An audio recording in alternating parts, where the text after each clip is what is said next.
அனைவருக்கும் வணக்கம். உயர்நீதிமன்றம் விஜய் அவர்களுக்கு ஆப்படிச்சிருக்கு அப்படின்னு தான் சொல்லணும். ஏன்னா அதிமுக சேர்ந்த எம்எல்ஏக்கள்லாம் ஏன் ராஜினாமா மட்டும் விஜய் கட்சியில் சேர்ந்தாங்க அப்படின்னு சொல்லி உங்கள் எல்லாத்துக்குமே தெரியும். ஏன்னா இடைத்தேர்தல் வந்துச்சு அப்படின்னா விஜய் அவர்கள் நம்மளுக்கு ஏற்கனவே நம்ம போடி ஜெயிச்சோம் பார்த்தீங்களா, இப்போ பெருந்துருவனா ஜெயராமன் வந்து எனக்கே கொடுப்பார் அப்படின்னு சொல்லி தான் ராஜினாமா பண்ணியிருப்பாங்க. அம்பாசமுத்திர எஸ்கி சுப்பையா வந்து தாவைக்கா சார்பாக இடைத்தேர்தல் வந்து என்ன தான் நிப்பாட்டுவாங்க அப்படின்னு சொல்லி ராஜினாமா பண்ணியிருப்பார். அதே மாதிரி தான் வந்து எம்ஆர் விஜயபாஸ்கர் இவங்களாம். அப்படிப்பட்ட சூழ்நிலையில் இப்போது இடைக்கால தடை விதிச்சிருக்கு உயர்நீதிமன்றம். நல்லா பாருங்கள், இடைக்கால தடை விதிச்சிருக்கு ஜூலை 31 வரையும். இந்த அறிவிப்பெல்லாம் வந்து பார்த்திங்கன்னா தேர்தல் எப்போ, இடைத்தேர்தல் எப்போ அப்படிங்கிறது தேர்தல் ஆணையம் வந்து அறிவிக்கக்கூடாது, நீங்கள் ஜூலை 31க்கு அப்புறம் தான் வெளியிடணும் அப்படிங்கிற இடைக்கால தடை விதிச்சிருக்கு. ஏன் தடை விதிச்சிருக்கு அப்படின்னா, இப்போ இந்த ராஜினாமா பண்ணாங்கல்ல, இவங்களோட ராஜினாமாலாம் செல்லாதுன்னு சொல்லி நெல்லையை சேர்ந்த வெங்கடாச்சலம் அப்படிங்கிறவர் ஒரு வழக்கு தொடர்ந்துருக்காரு. அந்த வழக்கு இன்றைக்கி வந்து விசாரணைக்கு வந்திருக்கு. அந்த விசாரணைக்கு வரும்போது அவர் வந்து பார்த்திங்கன்னா அவருக்கு சாதகமாக விஜய் அவர்களுக்கு ஆப்படிச்சு விட்டாங்க உயர்நீதிமன்றம் அப்படின்னு தான் சொல்ல வேண்டியிருக்கு. நான் தெளிவாக சொல்கிறேன் கேளுங்க. இப்போ அதிமுக சேர்ந்த 6 எம்எல்ஏக்கள் வந்து அண்ணன் சீமான் சொன்ன மாதிரி 20 நாள் தான் ஆச்சு. 20 நாளுக்குள்ளே என்ன உங்களுக்கு வந்து இது நீங்கள் கண்டுட்டீங்க, உங்களை நம்பி ஓட்டு போட்டாங்க, 20 நாள் தான் இருக்குது, அதுக்குள்ளே நீங்கள் ராஜினாமா பண்ணுறீங்கன்னா எதுக்கு ராஜினாமா பண்ணுறீங்க? அப்போ நீங்கள் மக்களுக்கு செய்கிற துரோகம்னு சொன்னார்ல, அதே தான் அந்த அடிப்படை வழக்கு.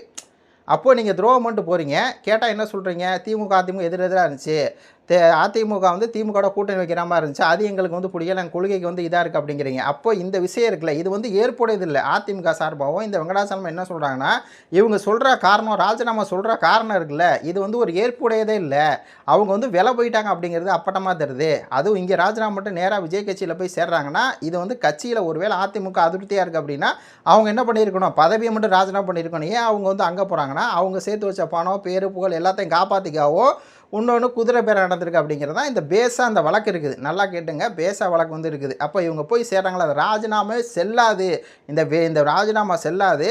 இவங்களுடைய அடுத்து இவங்க ஜெயிச்சாங்கன்னா அந்த வெற்றியும் செல்லாது. இப்போ திருப்பி இவங்களே வந்து போட்டி போட்டாங்கன்னா, அவங்க வெற்றி போட்டாங்கன்னா அது வெற்றியும் செல்லாது. அப்போ இது மாதிரியான ஒரு கிரிட்டிக்கலான வழக்கு வந்து பார்த்திங்கன்னா சென்னை உயர்நீதிமன்றத்தில் வெங்கடாச்சலம் அவர்கள் போட்டிருக்காரு. அதை விசாரித்த நீதிபதி சார் என்ன சொல்கிறாங்கன்னா, இந்த இடைத்தேர்தல் வந்து ஜூலை 31 வரை அறிவிக்கவே கூடாது.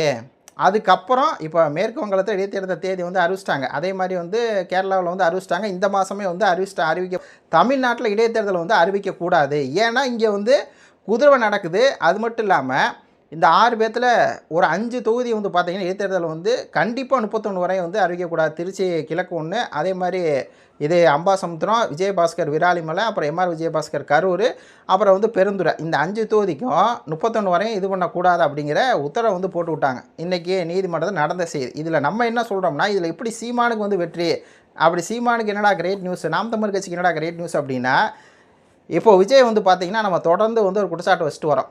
நாம் தமிழ் கட்சி எல்லாருமே இந்த கரூரில் எம்ஆர் விஜயபாஸ்கர் வந்து பார்த்திங்கன்னா அவர் கரூர் தொகுதி எம்ஆர் விஜயபாஸ்கர் அதிமுக சேர்ந்தவரை கரெக்டாக இவர் வந்து ஜூலை 10 இன்றைக்கி வந்து போகிறாரா கரூருக்கு, ஒரு 7 நாளைக்கு முன்னாடி ராஜினாமா பண்ண வைக்கிறார். அப்புறம் ராஜினாமா பண்ணிட்டு இவர் கட்சியில் சேர்க்குறார். இதெல்லாம் வந்து பார்த்திங்கன்னா மக்களுக்கு செய்கிற துரோகம்னு சொல்லி நாம் தமிழ் கட்சி வந்து சொல்லுது. இதில் ஒரு தேர்தல் அரசியல் இருக்குது. ஏன்னா விஜய் அவர்கள் 108 தொகுதி தான் ஜெயிச்சிருக்காரு. அவருக்கு வந்து பார்த்திங்கன்னா 118+1 வந்து வேணும். அப்படி இருக்கும்போது அவர் வந்து எதுக்காக இந்த வேலையை பார்க்குறாரு, எதுக்காக இப்படிலாம் பண்ணுறாரு அப்படின்னா, அவர் வந்து 108 சால்டாக வரணும், 119 சாலிடாக வரணும் அப்படின்னு தான் பண்ணுறாரு. நம்ம சொல்லிருக்கோம்ல. இப்போது அந்த 108 வரணும்னா என்ன பண்ணணும், விஜயபாஸ்கர் ராஜினாமா பண்ணிட்டு இங்கே வர்றாரு, இன்றைக்கி கரூர் போகிறாரு. கரூர் மக்களுக்கு போய் அவர் வந்து அரசு வேலை கொடுக்கறது தப்புன்னு சொல்லி நம்ம வந்து வழக்கெல்லாம் தொடுத்தோம்ல. அந்த வழக்கெல்லாம் நம்ம தொடுத்தாலும் அது வந்து அவசர வழக்காக வந்து வரல. ஆனால் நம்ம அந்த வெற்றி நம்மளுக்கு கிடச்சிருச்சு. இப்போ இந்த விஜயபாஸ்கர் எம்ஆர் விஜயபாஸ்கர்லாம் என்ன நினச்சிருப்பார், சரி கரூருக்கு வந்து பார்த்திங்கன்னா விஜய் வராரு, விஜய் வந்து அந்த மக்களுக்கு வந்து பார்த்திங்கன்னா அந்த வேலை வாய்ப்பெல்லாம் கொடுத்துட்டா திருப்பி நம்ம என்ன ஜெயிக்கலாம் அப்படிங்கிறது இடைத்தேர்தலுடைய மனசில் வச்சு அண்ணன் சீமானது சொல்ல, இடைத்தேர்தலை மனசில் வச்சு தான் விஜய் அவர்கள் என்ன பண்ணுறாரு, 80 நாள் ஆச்சா, ஆமாம், மே 4, மே, ஜூன், ஜூலை, ஆமாம், ஒரு 60 நாள் கிட்ட ஆகிப்போச்சு. விஜய் அவர் நேராக போய் கரூர் மக்களை பார்க்கலாம். ஆனால் இப்போயும் போகிறாருன்னா ஜூலை மாதம், இந்த மாதம் தேர்தல் வந்து இடைத்தேர்தல் வர்ற மாதிரி இருக்குது, அதனால தான் போகிறாருங்கிற அண்ணன் சொன்னார்ல. அப்போ அப்படி அதை வசா போகிறாரு.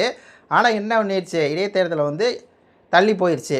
ஜூலை மாதம் வந்து பார்த்திங்கன்னா இது பண்ணக்கூடாது, இடைக்கால உத்தரவு வந்து நீதிமன்றம் போயிடுச்சு. இந்த செய்தி நல்லா புரியுதுங்களா? அப்போ விஜய் அவர்கள் வந்து அதிமுக எம்எல்ஏக்களை எப்படி வந்து இது பண்ணுறாருன்னா, குதிரை பேரம் மூலியமாகவும் அதிமுக அந்த அதில் சொல்கிறது குதிரை பேரம் மூலியமாகவும் ப்ளஸ் வந்து பார்த்திங்கன்னா தங்க கணக்கு வந்து நேராக வரணும் அப்படிங்கிறனால தான் வந்து பண்ணுறாங்க. ஏன்னா 20 நாளில் எப்படிங்க ராஜினாமா பண்ணுவாங்க? அந்த 20 நாள் ராஜினாமா யாருங்க ஏற்றுக்கவே மாட்டாங்க. அதில் இந்த முதல் 3 பேர்த்த வந்து பிடிச்சிட்டாங்க. மரகதம், குமாரவேலா மதுராந்தகம் தொகுதி அந்த அம்மாவை பிடிச்சிட்டாங்க, சத்யபாமாவை வந்து பிடிச்சிட்டாங்க, அப்புறம் வந்து பெருந்துறை ஜெயராமனை வந்து பிடிச்சிட்டாங்க. இவங்க 3 பேர் ராஜினாமா செல்லாதுன்னு சொல்லி நேற்று இந்த வாரத்துக்குள்ளே பார்த்தீங்கன்னா சபாநாயகர் வந்து ஜேசிடி பிரபாகர் திருப்பி வந்து நீங்கள் சொன்ன காரணம் வந்து சரியில்லை, நீ உயர்நீதிமன்றத்தில் வந்து கேட்குறாங்க என்ன காரணம் தெளிவாக சொல்லுங்கள் அப்படின்னு. அப்போது ஒட்டு மொத்தமாக விஜய் அவர்கள் காப்படிச்சு விட்டுச்சா நீ உயர்நீதிமன்றம். இதுதான் தவறு வந்து விஜய் அவர்கள் அவ்வளோ தவறு வந்து பண்ணுறாரு. இதெல்லாம் வந்து எப்படிப்பட்ட ஊழல் பண்ண மாட்டேன், அது பண்ண மாட்டேன், இதை பண்ண மாட்டேங்கிறாரு. ஆனால் அதான் பண்ணுறாரு. ஊழல் பண்ணுறவங்கள பக்கத்தில் வச்சுக்கிறாரு. ஊரா வீட்டு நெய்யே என் வீட்டுக்கு ஸ்வீட் செய்யாத அப்படின்னு சொன்னவர் இன்றைக்கி அவர் அதான் பண்ணிருக்கார். ஊரா வீட்டு அதிமுக கட்சியை சேர்ந்தவங்க ஊரா வீட்டில் இரட்டை இலை சின்னத்தில் வெற்றி பெற்றவங்கள இவர் கூப்பிட்டு அவர் ராஜினாமா பண்ணிட்டு இவங்க கட்சியில் சேர போகிறான். இதுக்கு பேர் என்ன அப்படிங்கிறது தான் இதில் இருக்கக்கூடிய விஷயம். அப்போ அந்த சப்ஜெக்ட் நீங்கள் வந்து புரிஞ்சுங்க. அடுத்து என்னென்னா திருமாவளவன். எனக்கு திருமாவளவனை பார்க்கும்போது எப்படா அந்த மனுஷன் வந்து இப்படி இருக்கார், மொத்தம் 6 சீட்டில் வந்து நின்னாரா, ஆமாம் 6 சீட்டோ 8 சீட்டில் நின்னார், அதில் 2 தான் ஜெயிச்சார். அந்த 2 ஜெயிச்சதை வச்சுக்கிட்டு அவர் பாருங்கள் வன்னியரசை வந்து அமைச்சராகிட்டார். அமைச்சர் ஆகிட்டார்ல, ஆனாலும் அவருடைய பித்தலாட்டம் எப்படி இருக்குன்னா, இது பித்தலாட்டம்னு சொல்கிறதா இல்லை இது எப்படி சொல்கிறதுன்னு தெரில. ஒரு பக்கம் என்ன சொல்கிறாருன்னா திமுக கூட்டணி விட்டு நான் வெளியேறலாங்கிறார், இன்னொரு பக்கம் நான் தாவேக்கோட கூட்டணி போல் 1ஆம் தேதி வந்து பேச்சு நடந்துச்சு, ஆனால் கூட்டணி வந்து முடிவாகலை. அப்போது திமுகவில் நான் இல்லை, திமுகலாம் நான் இருக்கிறேன், அதிமுக தாவேக்காலாம் நான் இல்லை. புரியலையில் உங்களுக்கு. தாவேக்கா திமுக கூட்டணியிலேருந்து நான் வெளியே போகிறேன்னு சொல்ல அவங்க தான் அறிவித்தாங்க. அதே மாதிரி நான் தாவேக்கா கூட்டணியில் வந்து இல்லை, நான் அமைச்சரில் இருக்கேன், ஆனால் கூட்டணியில் இல்லை. என்னங்கய்யா அது 2 சீட்டை வச்சுக்கிட்டு ஒருத்தர அமைச்சராக ஆக்கிட்டு என்ன ஒரு குழப்பம், என்ன ஒரு குழப்பமா இல்லை தமிழ்நாடு மக்களை இதாக்குறாரா அப்படிங்கிற மாதிரி இருக்குது. இல்லை உச்சபட்சமாக என்ன போயிட்டாருன்னா தாவேக்காவும் திமுக கூட்டணி சேரணும், கொள்கை எதிரி தானே திமுக தாவேக்காவுக்கு, அப்போ கொள்கை எதிரி வந்து இதாகி இவங்கள்ட்ட வந்து பார்த்திங்கன்னா அதாவது பாஜக எதிர்க்க இவங்கள்ட்ட சேரணும் அப்படிங்கிறார். எப்பா இவரை மாதிரி ஒரு சந்தர்ப்பவாதி ஒரு பித்ராட்டக்காரர் யாருமே இல்லையா அப்படிங்கிற மாதிரி தான் இருக்குது. எப்பட்றா ஒரே நேரத்தில் 2 அதாவது விஜய் அவர்கள் வந்து 108 மீதி வந்து இந்த 11 வரணும் அப்படின்ட்டு திமுக கூட்டணிக்கு எல்லாத்தையும் வந்து விஜய் சேர்த்துக்கிறாரு. மற்ற எல்லாருமே வந்து பார்த்திங்கன்னா காங்கிரஸில் எனக்கு வந்து பதவி கிடைச்சான்னு பல்ல காமிச்சிட்டு வந்து போயிட்டாங்க, நாங்கள் இதுக்கு மேலே திமுக வேணாம் திமுக எதிர்க்கிறாங்க. அதே மாதிரி தான் வந்து கம்யூனிஸ்ட்டு எல்லாமே வந்து திமுக. ஆனால் திரும்ப பார்த்தீங்களா சேம் சைடு வந்து கோல் அடிக்கிறாரு. நான் திமுக கூட்டணிலேருந்து வெளியேறலை, ஆனால் தாவக கூட்டணியும் இல்லை. அப்போ திமுக கூட்டணி திமுக வந்து எதிர்த்து பேசினா உடனே எதிர்த்து பேசுகிற சங்கத்தமிழனா உண்மை பேசுகிற சங்கத்தமிழனா கட்சி விட்டு நிற்கிறாரு. அதாவது டர்ட்டி பாலிடிக்ஸ்னு சொல்லுவாங்களா அந்த மாதிரி தான். அரசியலுக்கு அப்படின்னா இந்த மாதிரி ஒரு அரசியலை வந்து ரொம்ப அருவருப்பாக இருக்குது அப்படின்னு தான் சொல்லணும். இதில் என்னென்னா சங்கத்தமிழன் வந்து சொல்கிறாரு ஒரு பேட்டியில், இந்த மாதிரி என்னை வந்து தலைவர் கட்சி விட்டு நீக்கிட்டார் அப்படிங்கிறத என்கிட்ட அழைச்சி சொன்னதே சீமானு தானே. சீமான சங்கத்தமிழன் ஃபோன் பண்ணி உங்கள் திருமாவளவன் வந்து உன்னை கட்சி விட்டு தூக்கிட்டார்ப்பா அப்படின்னு சொல்லியிருக்காரு.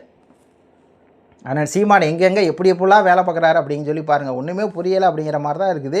அப்போ திருமாவுடைய இந்த அரசியல் இருக்குல்ல, அது தமிழ்நாட்டில் ரொம்ப சீப்பான ஒரு அரசியல் அப்படின்னு கூட சொல்லிக்கலாம். என்ன பண்ணுறது, 2 பக்கமாயா கோல். இதில் திமுகவையும் தாவேக்காவும் கூட்டணி சொல்கிறாரு. நான் இந்த கூட்டணியில் இல்லை, இந்த கூட்டணியில் நான் இல்லைன்னு சொன்னால், இந்த கூட்டணி இல்லைன்னு சொன்னால் 2 பேரும் கூட்டணி சேருங்க, நம்ம வந்து இந்தியாவை காப்பாற்றணும் அப்படிங்கிறார்.